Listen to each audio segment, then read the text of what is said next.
Hello everybody, this is छोटी दीदी। Welcome to our channel. And आज के वीडियो लेक्चर में हम पढ़ने जा रहे हैं क्लास 7 का चैप्टर नंबर 4 जो कि हिस्ट्री में है, द मुगल एम्पायर।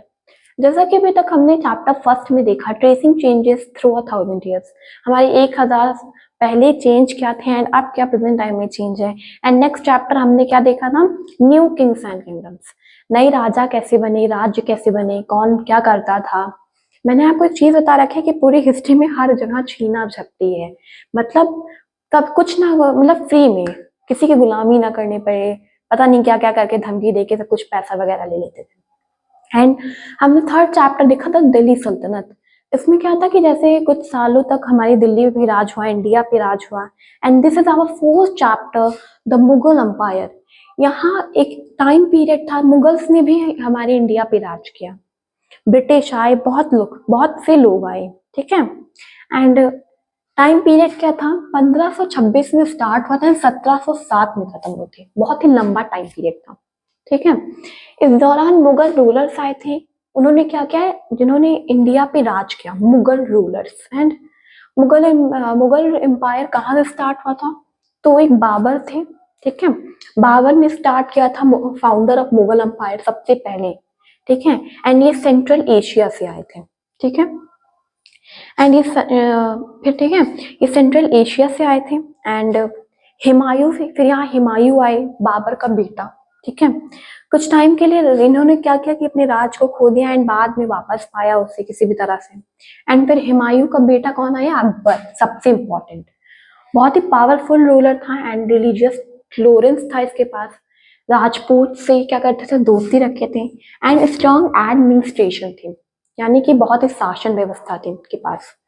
फिर अकबर का बेटा आया जहांगीर, ठीक है। अकबर का बेटा था, ये जस्टिस के लिए फेमस था, ठीक है। ये न्याय के लिए बहुत प्रसिद्ध था। एंड फिर जहांगीर का बेटा आया औरंगजेब। औरंगजेब के फिर इसके बारे में, फिर औरंगजेब के बारे में पढ़ेंगे, ठीक है। तो चलिए हम देखते हैं औरंगजेब के बारे में। तो औरंगजेब कौन थे, लास्ट पावरफुल रूलर थे मुगल एम्पायर के। एंड एम्पायर बहुत बड़ा हुआ था, ठीक है। फिर देखिए, ये लास्ट रूलर ही थे, ठीक है। क्या हुआ था कि जब ये आए थे तो बहुत बड़े एम्पायर्स हुए, उसके बाद फिर मुगल रूलर से हम लोग आजाद हो गए, ठीक है। फिर फोर्थ नंबर देखते हैं, मुगल एडमिनिस्ट्रेशन।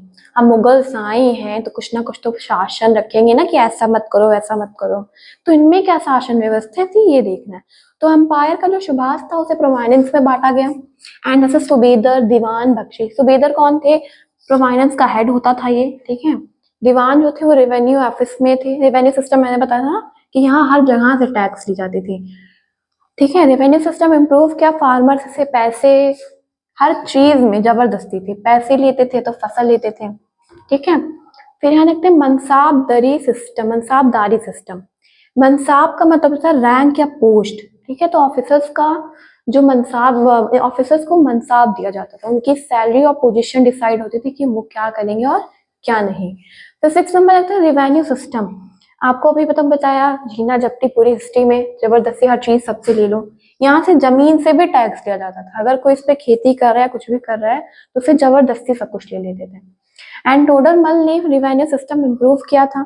एंड फार्मर्स से पैसे और फसल ली जाती थी। अगर फार्मर्स पैसे नहीं दे पाते थे तो उनसे फसल ली जाती थी। एंड फिर हम देखेंगे मुगल कल्चर कैसा था, कैसे वहां के लोग रहते थे, क्या करते थे क्या नहीं।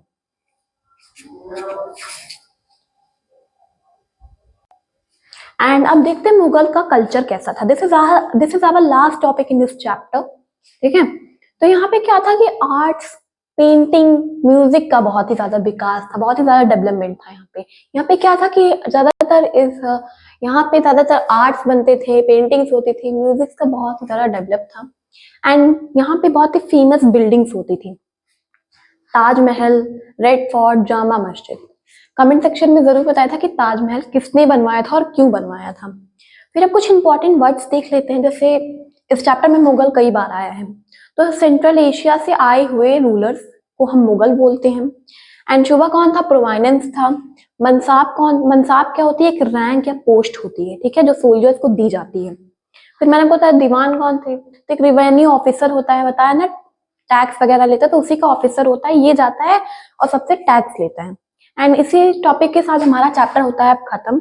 And thanks for watching and अगर आपको आई होप अगर ये वीडियो आपको समझ में आई हो तो please like share and comment ज़रूर करें एंड तब तक के लिए बाय बाय।